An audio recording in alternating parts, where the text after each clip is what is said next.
তো আজকে আমরা যেটা পড়বো হচ্ছে সাইনুসাইটিস, ঠিক আছে? তো সাইনাস কাকে বলে, any idea? What is a sinus? The skull, mucosal lined air filled spaces, ঠিক আছে? So what is the function of a sinus? সাইনাসের রোল কি, কাজ কি, কেন থাকে সাইনাস? সাইনাসের মেন ফাংশন হচ্ছে to reduce the weight of the skull, ঠিক আছে? আর হচ্ছে হিউমিডিফাই দ্য ইন্সপায়ার্ড এয়ার, যে হাওয়াটা আমরা নিচ্ছি সেটাকে হিউমিডিফিকেশন করার জন্য সাইনাসের মেন কাজ, ঠিক আছে? সো কটা সাইনাস আছে আমাদের স্কালে? সাইনাস কি পেয়ার্ড হয় না আনপেয়ার্ড হয়? পেয়ার্ড স্ট্রাকচার, তাই তো? কটা সাইনাস আছে আমাদের টোটাল? তবে অ্যানাটমি মস্ত হয়নি তোদের না। সো টোটাল থাকে আমাদের, প্রথমে হচ্ছে ম্যাক্সিলারি সাইনাস থাকে, ঠিক আছে? তারপরে থাকে sphenoid sinus, ethmoid sinus and frontal sinus, ঠিক আছে? তো আজকে একটু ব্রিফলি বলে দিচ্ছি, তো তোদের অ্যানাটমি নোজ হয়নি অতটা। সাইনুসাইটিসের উপর ক্লাস আছে আজকে, ঠিক আছে? সো এই দেখ, এটা হচ্ছে ফ্রন্টাল সাইনাস, এগুলো পরের দিন তাহলে সাইনাসের উপরে, এগুলো ম্যাক্সিলারি সাইনাস, ঠিক আছে? সবচেয়ে ইম্পর্টেন্ট হচ্ছে ম্যাক্সিলারি সাইনাস, ঠিক আছে? কারণ মোস্ট কমন সাইনুসাইটিস হয় ম্যাক্সিলারি সাইনাস। সো যেটা বললাম sinusitis, what is sinusitis? Nothing but the inflammation of the sinuses, okay? And pan sinusitis and rhinosinusitis দুটো কথা আছে। প্যান সাইনুসাইটিস মানে হচ্ছে inflammation of all the sinuses, and rhinosinusitis inflammation of the nose as well as the sinus. Rhino মানে নাক, আর sinusitis মানে sinus, ঠিক আছে?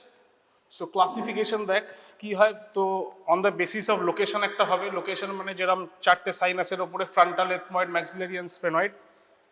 আর on the basis of duration, okay? So there is first হচ্ছে acute sinusitis. Acute sinusitis মানে হচ্ছে duration should be less than 4 weeks. Sub acute 4 to 12, আর chronic হচ্ছে যদি ডিউরেশন মোর দেন 12 উইকস হয়, okay? And there is another term known as recurrent acute sinusitis. মানে কি? তোর অ্যাকিউট সাইনুসাইটিস হচ্ছে, ঠিক আছে, 4 to 5 episodes, more than 4 to 5 episodes per year with complete remission in between them. মানে বুঝতে পারলি তো? মানে অ্যাকিউট সাইনুসাইটিস হচ্ছে সেরে গেল, আবার কিছুদিন পরে আবার অ্যাকিউট সাইনুসাইটিস হচ্ছে, এরম করে 4টে থেকে 5টা এপিসোড যদি হয় বছরে, তার মধ্যে কমপ্লিট রেমিশন হতো, মানে পেশেন্ট একদম সেরে গেছে, আবার নিয়ে এলো অ্যাকিউট সাইনুসাইটিস নিয়ে, তাকে বলে recurrent acute bacterial sinusitis, okay? Etiology হচ্ছে ব্যাকটেরিয়াল হতে পারে, ভাইরাল হতে পারে, ফাঙ্গাল হতে পারে, ওকে? সো ব্যাকটেরিয়ালে মোস্ট কমন কজ হচ্ছে স্ট্রেপ্টোকক্কাস নিউমোনি। আরও ব্যাকটেরিয়া আছে, হিমোফিলাস ইনফ্লুয়েঞ্জা, মরাক্সেলা ক্যাটারালিস, হ্যাঁ? ভাইরালি ইনফেকশনে 90% অফ দ্য সাইনুসাইটিস হয় due to rhinovirus and coronavirus. Coxsackie ভাইরাসও একটা আছে, ঠিক আছে? পারো ভাইরাস আছে, এগুলোও করে। কিন্তু ম্যাক্সিমাম মোস্ট কমন কজ যদি বলে, রাইনো ভাইরাস হচ্ছে মোস্ট কমন কজ, ঠিক আছে? আর পলিউটেন্স থাকতে পারে, যেমন কেমিক্যাল ইরিটেন্স, ট্রিগার দেয়, এগুলো পোলেন, ডাস্ট, ওগুলো হয়। আরেকটা যেটা হয় হচ্ছে ফাঙ্গাল সাইনুসাইটিস। ফাঙ্গাল সাইনুসাইটিস কি হয়? তোর ব্যাকটেরিয়াল ইনফেকশন হলো, পেশেন্টের ইমিউনিটি এমনি কমে যায়, তখন কি হতে পারে? সুপারঅ্যাডেড ফাঙ্গাল ইনফেকশন হতে পারে, ঠিক আছে? আর কি হতে পারে? যেমন বললাম এই সুইমিং, ডাইভিং, সেগুলো দিয়ে তোর পলিউটেন্স যেগুলো থাকে, অনেক সুইমিং পুল অনেক সময় কেমিক্যাল দেওয়া থাকে, সেখান থেকে হতে পারে। ডেন্টাল ইনফেকশন থেকে ডাইরেক্ট সাইনাস ইনফেকশন হতে পারে। হ্যাঁ, কিছু কজ আছে, যেমন অ্যানাটমিক্যাল ফ্যাক্টরস মানে কি? ধর প্রথমে তোকে জানতে হবে প্যাথোফিজিওলজিটা কি, ঠিক আছে? সো প্যাথোফিজিওলজি, তোদের অস্টিওমেটাল কমপ্লেক্সের তো বাউন্ডারিজ কেউ জানিস? অস্টিওমেটাল কমপ্লেক্স নাম শুনেছিস কোনোদিন? সো অস্টিওমেটাল কমপ্লেক্সটা কি হয়? It is the pathway to the maxillary sinus, ঠিক আছে? অনেক সাইনাস অস্টিওমেটাল কমপ্লেক্সে ড্রেন করে, ঠিক আছে? তো মেন যেটা হয় কি, এই যে মানে আমাদের তো নর্মালি সাইনুসাইটিস তো হচ্ছে না, ঠিক আছে? কেন কি হয়? সিলিয়া থাকে, সেই সিলিয়াগুলো কি করে, মানে যে কোনো সিক্রিশনসকে ওরা, মানে কোয়ানা বলে একটা স্ট্রাকচার থাকে একদম, মানে আমাদের মানে পেছনের দিকে পোস্টিরিয়র ফ্যারিঞ্জিয়াল কোয়ানা বলে স্ট্রাকচার আছে। সো তারা কি করে, ওই সিক্রিশনগুলো সিলিয়ারি বিটিং করে সিক্রিশনস ক্লিয়ার করে দেয়, ঠিক আছে? তো মেন প্যাথোফিজিওলজি সাইনুসাইটিসে কি হচ্ছে, এই সিলিয়ারি বিটিং যে মেকানিজমটা ডিস্ট্রয় হয়ে যায়, ঠিক আছে? এবার সিলিয়ারি বিটিং মেকানিজম ডিস্ট্রয় হলে কি হবে?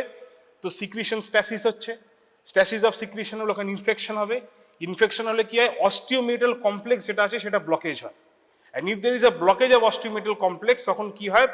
সাইনাস থেকে যে সিক্রিশনসগুলো ড্রেন হতে পারে না, তার জন্য ওখানে বিল্ড আপ হয়ে সাইনুসাইটিস হয়। So that is the main pathophysiology, ঠিক আছে? তো তো এইটার জন্যই বলছে এই যে প্রিডিসপোজিং ফ্যাক্টরস মানে কি, ধর তোর সেপ্টাম ডিভিয়েটেড আছে পুরো, ঠিক আছে, তাহলে কি হবে, মেন আমাদের নাক তো হচ্ছে তোর ভেন্টিলেশনের উপর ডিপেন্ড করে, যত ভালো ভেন্টিলেশন পাথওয়ে হবে তত ভালো সিলিয়ারি বিটিং হবে, তত ভালো সব কিছু সাইনাসেস ওপেন আপ থাকবে। তো যদি ডিভিয়েটেড ন্যাজাল সেপ্টাম থাকে তাহলে কি অস্টিওমিটাল কমপ্লেক্স ব্লকেজ হয়, তখন কি হতে পারে, এটা অ্যানাটমিক্যাল ফ্যাক্টরস, এটা not due to infection, not due to any kind of bacterial infection, তখন blockage of osteomeatal complex, stasis of secretion, আবার ব্যাকটেরিয়াল ইনফেকশন হচ্ছে ওখানে, ঠিক আছে, পলিপ থাকতে পারে। হ্যাঁ, সো ক্লিনিক্যাল ম্যানিফেস্টেশন কি হয়, দেয়ার আর সার্টেন, যেমন এগুলো তো সাইনোসাইটিসের উপর ডিপেন্ড করছে, কিছু কিছু মেজর ক্রাইটেরিয়া থাকে। হ্যাঁ, মেজর ক্রাইটেরিয়া কি, সো প্রথমে যেটা আসবে পেশেন্ট বলবে তো নাক ব্লকেজ হচ্ছে, সাইনাস মানে কি নাক ব্লকেজ হবে, সো একটা হতে পারে কি ন্যাজাল অবস্ট্রাকশন, ন্যাজাল অবস্ট্রাকশন হলে কি হবে, তোর এখানে চাপ পড়বে, ফেশিয়াল কনজেশন হতে পারে, ফেশিয়াল পেন হতে পারে, ঠিক আছে, আর তারপরে কি পেশেন্ট আরেকটা এসে বলে নাকে গন্ধ পাচ্ছি না, যেটা আমরা কি বলি টার্ম অ্যানোসমিয়া বলা হয়, ঠিক আছে, মানে কি লস অফ স্মেল, ঠিক আছে, এগুলো মেন প্রেজেন্টেশন বলবে। তার মধ্যে কি যে কোনো ইনফেকশনে তোর ফিভার থাকতে পারে, টেম্পারেচার বেড়ে থাকতে পারে, পালস বেড়ে থাকতে পারে, ঠিক আছে। মেন জিনিস হচ্ছে মনে রাখবি যেটা হচ্ছে ফেশিয়াল পেন, ফেশিয়াল কনজেশন হবে, ন্যাজাল অবস্ট্রাকশন, ন্যাজাল ডিসচার্জ, এই চারটে হচ্ছে মেজর ক্রাইটেরিয়া, ঠিক আছে। বাকিগুলো যেমন ধর হাইপোসমিয়া, অ্যানোসমিয়া বা টেম্পারেচার বেড়ে থাকা, এগুলো হচ্ছে মাইনর ক্রাইটেরিয়া, ঠিক আছে। ডেন্টাল পেন এগুলো হতে মাইনর ক্রাইটেরিয়া সব, যেটা বললাম থ্রোটেক হতে পারে, ঠিক আছে। সো পেশেন্ট যদি একটা কমন সেন্সে বলতো সাইনোসাইটিস মানে নাকে একটা সাইনাস ইনফেকশন নিয়ে এলো, তো আমার কী করে প্রথমে পেশেন্টকে আমরা ম্যানেজ করব, এমনি জেনারেল কমন সেন্সে বল, তো অ্যানাটমি তো হয়নি, অতটা ভালো করতে পারবি না। একটা পেশেন্ট সাইনোসাইটিস বলে স্যার আমার নাকে ব্যথা করছে, নাকের অবস্ট্রাকশন আছে, ডিসচার্জ আসছে, আমরা ক্লিনিক্যালি দেখলাম যে মনে হতে পারে হয়তো সাইনোসাইটিস হতে পারে, তা কীভাবে আমরা তাকে ম্যানেজ করব, অ্যান্টি অ্যালার্জি ভেরি গুড। আর প্রথমে অ্যান্টি অ্যালার্জি আর কিছু দেবো না তাকে, প্রথমে তো অ্যান্টিবায়োটিক্স দিতে হবে না, অ্যান্টিবায়োটিক্স না দিলে তো তোর তো ব্যাকটেরিয়াল ইনফেকশন কমবে না। সো প্রথমে যেটা হবে তোর তো একটা হিস্ট্রি টেকিং থেকে তুই বুঝতে পারলি যে হ্যাঁ মোটামুটি আমাদের সাইনোসাইটিস হতে পারে, ঠিক আছে। সো ফিজিক্যাল এক্সামিনেশন কি করবো, ফিজিক্যাল এক্সামিনেশন আমরা দেখতে পাবো যে পেশেন্টের ধরো টেম্পারেচার বেড়ে আছে, ঠিক আছে। তুই আরেকটা যেটা মোস্ট ইম্পর্টেন্ট হয়, এই যে এখানে তো সাইনাসগুলো, সেটা অ্যানাটমি পড়লে আরও ভালো বোঝা যাবে, অ্যানাটমি মনে হয় স্যার ক্লাস নেবেন পরে। সাইনোসাইটিসে মেন হয় হচ্ছে যখনই তুই সাইনাস জায়গাগুলোকে প্রেস করবি, ঠিক আছে, patient will complain of pain, মানে টেন্ডারনেস, টেন্ডারনেস যদি সাইনোসাইটিসে মানে সাইনাসের রিজনে যদি টেন্ডারনেস থাকে, মানে ওটা একদম মানে ক্লিনিক্যালি তোর মোটামুটি বুঝে নিতে হবে যে patient is complaining of sinusitis. তারপর তো তুই হিস্ট্রি টেকিং, কী কী কমপ্লেন্স হচ্ছে, কী কী হচ্ছে, হ্যাঁ, then we go for the investigations, ঠিক আছে। তো ফার্স্ট ইনভেস্টিগেশন আমরা যেটা করি হচ্ছে এক্সরে। এক্সরেটা হয় nose and paranasal sinuses, there are certain views, ঠিক আছে। এটা মোস্ট কমনলি যেটা করা হয় অক্সিপিটো মেন্টাল ভিউ, ঠিক আছে, আরও ভিউস থাকে সেগুলো পরে আলাদা ব্যাপার। তো মোস্ট কমনলি করে অক্সিপিটো মেন্টাল ভিউ, ঠিক আছে, মানে অক্সিপিট থেকে মেন্টাম অব্দি নেবে 15 ডিগ্রি অ্যাঙ্গেলে পেশেন্টটাকে রাখতে হয়, সেখানে মোস্ট কমনলি মোটামুটি সব সাইনাসই চলে আসে, ম্যাক্সিলারি, ফ্রন্টাল, এথময়েড। এবার কোন কোন সাইনাসেস বেস্ট এক্সরেতে ভিউ করা যায় সেটা যখন এক্সরে হবে তখন বলে দেওয়া হবে, ঠিক আছে। সো সেখানে কি দেখাবে, এক্সরেতে যেটা মেন দেখাবে হচ্ছে তোর, এক্সরে দেখেছিস কোনোদিন, এমনি যে কোনো এক্সরে দেখেছিস? সো এক্সরেতে সাইনাসেস যখন আসে না, দ্যাট ইজ মানে কি মিউকোজাল থিকেনিং হয়, মানে কি হবে, তো হাওয়া হাওয়া কি হয় এক্সরেতে, ব্ল্যাক হবে। মিউকোজাল থিকেনিং হলে কি হবে, রেডিও ওপেক শ্যাডো আসবে, মানে পুরো সাইনাসের বাউন্ডারি এখানে দেখবি।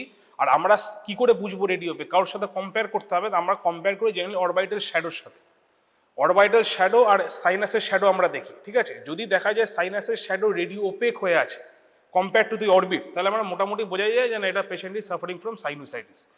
তো সেটা ডিফারেন্সিয়াল ডায়াগনোসিস থাকে, সেটা সাইনোসাইটিসে হতে পারে, পলিপ হতে পারে, কিন্তু most commonly there is something in the maxillary sinus বা something in the sinuses. It may be sinusitis, it may be a polyp, it may be inflammation of any kind, ঠিক আছে। পরে তারপরে সিটি স্ক্যান, তখন দেখছি ধর patient, আমরা CT scan এখন অনেক সময় দিয়ে দেওয়া হয়, কিন্তু পেশেন্টকে প্রথমে এসে সিটি স্ক্যান দিলে তো হবে না, প্রথমে তুই এক্সরে দিলি, এক্সরেতে তুই ধর মনে হচ্ছে যে আমার সিটি স্ক্যান, কারণ গিভস আস আ মাচ বেটার ভিউ, ঠিক আছে, বনি ভিউ দেয়, সফট টিস্যু উইন্ডো থাকে, বনি উইন্ডো থাকে, তারপরে আমরা সিটি স্ক্যানে যাব, ঠিক আছে। সো মেডিকেল ম্যানেজমেন্ট যেটা বললাম তোকে, প্রথমে তো অ্যান্টিবায়োটিক্স দিতেই হবে তোকে পেশেন্টকে রিডিউস করার জন্য। ফার্স্ট লাইন অ্যান্টিবায়োটিক্স জেনারেলি হয়, যেহেতু streptococcus pneumonia is the most common cause. কি দেওয়া হয়? তো ফার্মা তো হয়ে গেছে তো। ফার্স্ট লাইন অ্যান্টিবায়োটিক কি স্ট্রেপ্টোককাস নিউমোনিয়াতে? অ্যামক্সিসিলিন, ক্লেভেলুনিক অ্যাসিড, ঠিক আছে। তো প্রথমে মেডিকেল ম্যানেজমেন্ট আমরা দেবো অ্যান্টিহিস্টামিনিক্স দেবো। অ্যান্টিহিস্টামিনিক্স কেন দেওয়া হয়? টু রিডিউস দ্য সিক্রিশনস, ঠিক আছে। তারপরে যদি টেম্পারেচার থাকে অ্যান্টিপাইরেটিক্স দিতে হবে। হ্যাঁ, প্রথমে যেটা হচ্ছে দেখ অ্যানালজেসিক্স যদি, হ্যাঁ আরেকটা জিনিস হচ্ছে ডিকনজেস্টেন্ট দেওয়া হয়, ঠিক আছে। ডিকনজেস্টেন্ট কেন দেওয়া হয়? যখন ইনফ্লেমেশন হচ্ছে, কি হচ্ছে, there is a inflammation of the mucosa, ঠিক আছে। তো মিউকোজা ইনফ্লেমেশন হওয়ার জন্য, নাক বন্ধ হওয়ার জন্য পেশেন্ট কমপ্লেন করে যে নাজাল অবস্ট্রাকশন হচ্ছে বা গন্ধ পাচ্ছে না। তো ডিকনজেস্টেন্ট দেওয়া হয়, মেনলি দেওয়া হয় আমাদের জাইলোমেটাজোলিন ন্যাজাল ড্রপ, ঠিক আছে। এখানে কি করছে, they are used to reduce the nasal oedema. তো ন্যাজাল ইডিমাকে তুই যদি না কমাতে পারিস, তুই ন্যাজাল অবস্ট্রাকশন, ন্যাজাল কনজেশন তুই রিডিউস করতে পারবি না, ঠিক আছে। আরেকটা জিনিস very important, xylometazoline is always prescribe for a maximum 7 to 10 days, ঠিক আছে। নাহলে কি রোগ হতে পারে কোনো আইডিয়া আছে? ওয়ার ইউজ অফ ন্যাজাল ডিকনজেস্টেন্ট করতে থাকি, রাইনাইটিস মেডিকামেন্টোসা বলে একটা ডিজিজ হয়। সেখানে কি হয়, মানে দিস ইজ জাইলোমেটাজোলিন, তো কি ব্লকার কি জাইলোমেটাজোলিন, কি জাইলোমেটাজোলিন যদি কন্টিনিউয়াস ইউজ করতে থাকি, রিবাউন্ড ন্যাজাল কনজেশন হয়। মানে পেশেন্ট কমপ্লেন করে, ডাক্তারবাবু নাকের ড্রপটা নিয়ে ভালো লাগছে, যেই নাকের ড্রপ ছেড়ে দিচ্ছে আবার যেন নাক বন্ধ হয়ে যাচ্ছে। তুই ক্লিনিক্যালি কিছু করে দেখলি কিছুই নেই, যখন হিস্ট্রি থেকে নিই পেশেন্টগুলো, তুমি কি নাকের ড্রপ ইউজ বলছো? আমি নাকের ড্রপ 1-1.5 মাস ধরে ইউজ করে যাচ্ছি। So that leads to rhinitis মেডিকামেন্টোসা। তো প্রথমে আমাদের ইনিশিয়ালি দিতে হবে xylometazoline for a period of 7 to 10 days। তারপরে we have to shift to nasal spray, মানে স্টেরয়েড ন্যাজাল স্প্রে, ইন্ট্রাকটিক স্টেরয়েড যেগুলো দেওয়া হয়। And steroid nasal spray can be safely use for a period of 1 to 2 months, তো use কর, কোনো অসুবিধা হবে না। হ্যাঁ, অ্যান্টিহিস্টামিনিক যেটা বললি। আর মিউকোলাইটিক্স, মিউকোলাইটিস কি কি আছে? প্রথমে আরেকটা জিনিস হচ্ছে মেডিকেল ম্যানেজমেন্ট তো আমরা দিলাম, এবার মেডিকেল ম্যানেজমেন্ট দিয়েও দেখছি কমছে না, ঠিক আছে। তো মেডিকেল ম্যানেজমেন্ট প্রথমে আমাকে at least 3 weeks to 1 month medical management দিতে হবে, ঠিক আছে। মেডিকেল ম্যানেজমেন্ট দিয়ে দেখছি পেশেন্ট কমপ্লেন করছে যে না কোনোভাবেই তো কমছে না, ঠিক আছে।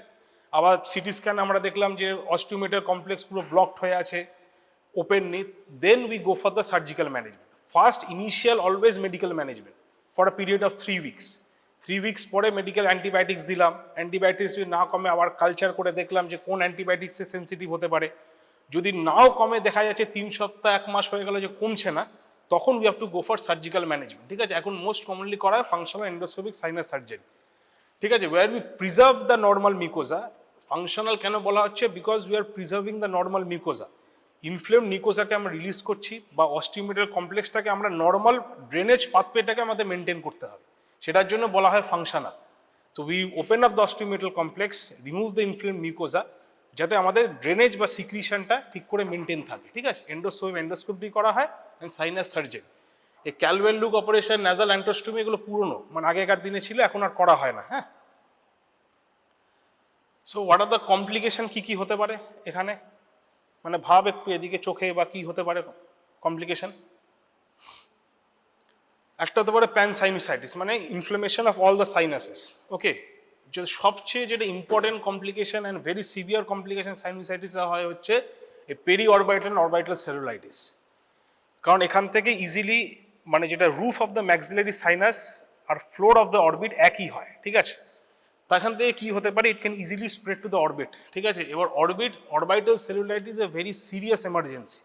এখানে পেশেন্টকে ইমিডিয়েট তোকে হসপিটালাইজ করে হাই গ্রেড অ্যান্টিবায়োটিক্স চালাতে হয়, কারণ নাহলে it can lead to total blindness হয়ে যেতে পারে পেশেন্টের। হ্যাঁ, বাকি তো হতে পারে তোর কি, বনি ইরোশন হতে পারে, যেটাকে অস্টিওমাইলাইটিস বলা হচ্ছে।